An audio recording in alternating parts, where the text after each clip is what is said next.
Para sa lahat ng mga taong lumalaban sa buhay. Alam mo, bilib ako sa'yo kasi kahit hirap ka na, ipinapakita mo pa rin kaya mo pa.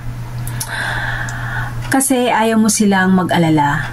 Kasi may pangarap ka. Kasi gusto mong patunayang may ibubuga ka pa. Tuloy, dun mo nakikitang mas nakakapagod pala. Mas nakakapagod palang itagong may mga araw na nangihina ka. Mas nakakapagod palang ilihim na kailangan mo nang makakasama. Mas nakakapagod palang itangging kailangan mo lang ng kahit isang taong magsasabi sa'yo na kaya mo yan, magpatuloy ka. Isa sa mga na-realize ko that changed the way I deal with my battles.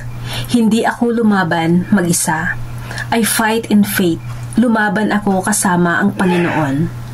Bakit? Kasi sa ating kahinaan, si God ang ating strength. Sa ating pag-aalinlangan, ang Diyos ang ating gabay. And in our heartbreak, He is our breakthrough. Walang labang hindi na ipanalo ang Panginoon. Ipagkatiwala mo sa Kanya ang laban mo ngayon. And believe in Him. God bless.